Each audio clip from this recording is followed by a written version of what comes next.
Yo, what's up, everyone? This is Austin from Calling Our Shot, and I got to get right into it. I just finished watching that Pelicans versus Blazers game where the Pelicans lost by 2 points. And man, if you're a Pelicans fan, I am sorry you have to watch this team. I don't know who drew up the play call at the end of the game, if it was Dan Van Gundy or if they just played great defense, but Zion Williamson has to touch the ball. If you didn't watch any of the game tonight, Zion Williamson put on a show like he has the past 5 games or so, and really all season as he's averaging over 24 points a game. Tonight, he had another 36 points tonight, 12 for 18. He played exceptionally well, and he was carrying this team in the back half of the fourth quarter. Basically, the whole game, he was carrying this team on his shoulders. And then the final possession, down by 2, what do? They don't let Zion even touch the ball. They run a screen with Brandon Ingram. Brandon Ingram gets caught in the paint, doesn't know what to do, passes out to Lonzo Ball, who chucks up a brick, and then they finally get the offensive rebound thanks to Josh Hart. They kick it to Brandon Ingram. He does 2 steps, pull up, fade away, contested mid-range air ball by Brandon Ingram. It is so frustrating, and I'm not even a Pelicans fan. I more so just watch Zion because he's one of my favorite players to watch, and I have always thought that Brandon Ingram is going to halt Zion's his ceiling and his growth. There's too many opportunities where Brandon Ingram just says, gotta get mine, and he shoots at the ball by himself without even giving it to Zion Williamson. Zion is their best player. I don't care if Brandon Ingram was the most improved player of the year or he was an all-star last year. Zion Williamson is their best player, and there's no way you can deny that. Now, I know you could say, well, towards the end of the game, they aren't going to call fouls or they're going to need someone that can knock down a jump shot. Well, Brandon Ingram hasn't shown me consistently that he can knock down a jump shot. And this tonight, 4 for 12. While Zion's over here 12 for 18. At least Lonzo, he's 7 for 14. I still don't want him shooting that shot, but he was 5 for 10 from 3. So, whatever. It's something you can live with. But Brandon Ingram holds onto the ball way too much and doesn't let the team play through Zion, which is what I think the Pelicans need to do. Man, it's frustrating, and, they'll get better, and I'm sure they'll learn more and more. They've learned over the last 5 games with Zion as the focal point. They're going to be much better as a team. He shoots over 60% from the field.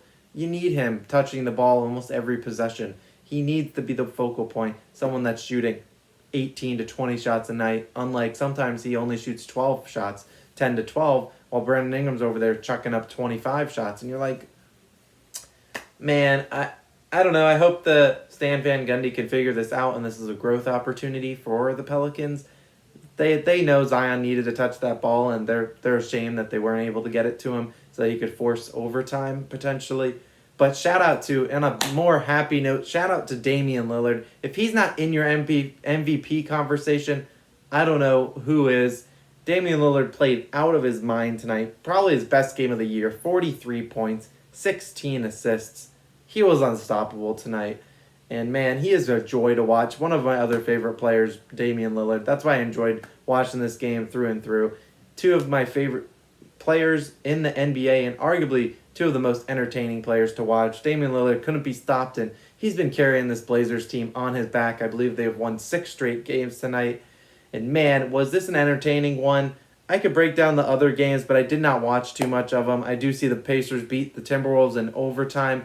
Domantas Sabonis had a crazy game. Pistons, Jeremy Grant went crazy. He had 3 or 4 bad games, but 43 points tonight. They lose a close one to the Bulls.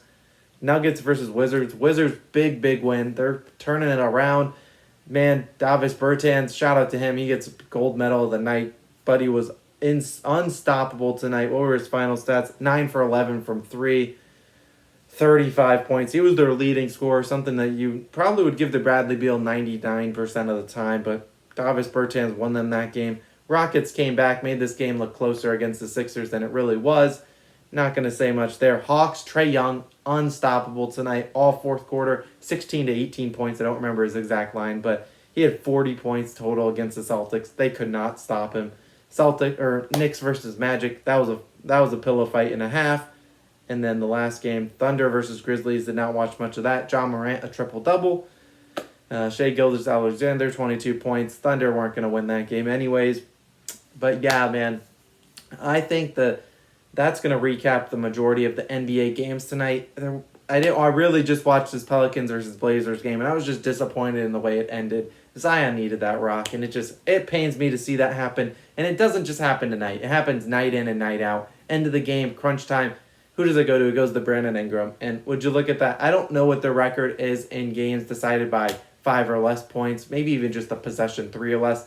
I guarantee you it's a poor record just because it always goes to Brandon Ingram and he always stinks it up. Man, frustrating. If you're a Pelicans fan, it'll get better. If you're new here, click that like and subscribe button, man. It really helps us out. Tomorrow I will be back to give you some player prop bets as well as my favorite DFS lineup. Man, we are cranking out the content over here. It's been good. I'll see you guys tomorrow. Peace out.